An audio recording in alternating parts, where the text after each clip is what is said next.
Good afternoon, marketers. Peter from Perth with his daily diary. We've gone through how I went gold prospecting and bought into a business and sold that, and I got out of that and was freelancing. So I took a job working for a company doing the same thing in Asia. I started out in KL in Malaysia and set up paging there from a one or two man office and through to offices in all the main states of Malaysia. Competition was a bit greater, and the industry was probably a bit behind Australia at the time, but the products were the same.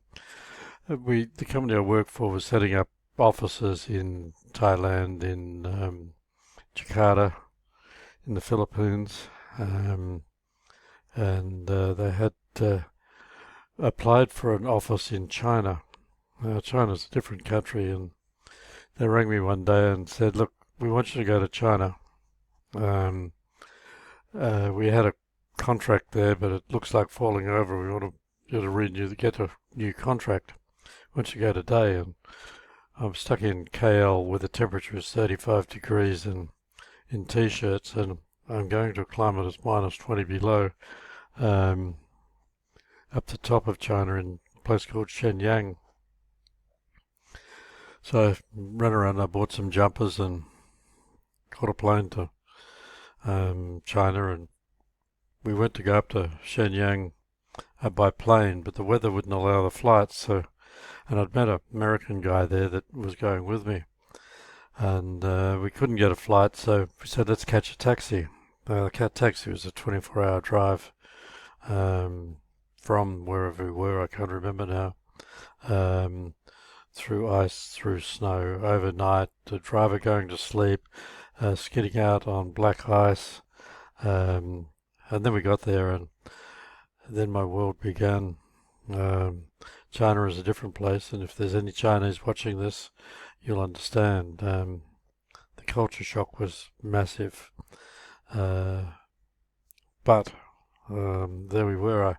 I went to the local hotel and had a beer that night, and the guy said, "What are you doing here?" He said, "I'm setting up paging." He said, "Oh, yeah, the guys at Motorola have just been here, and what are they doing?" They had set up the latest paging available to Motorola a week before me. So it made my job harder, and but we got there, we fought with the Chinese, we went to dinner, we ate chicken wings, chicken feet rather, lots more chicken feet.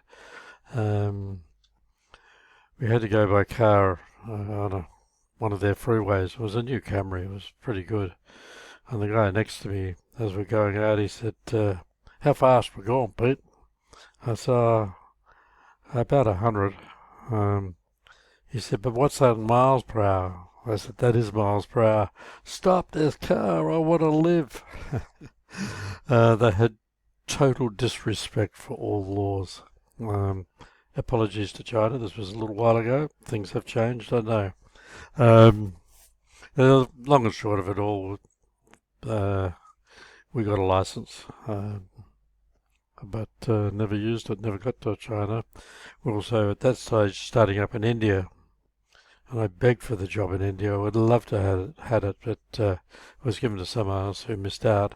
We then went for a float in Hong Kong to float the company, and when I would have got paid big bucks, and the float failed. So that was the end of that story. Left there and came back to downtown Perth.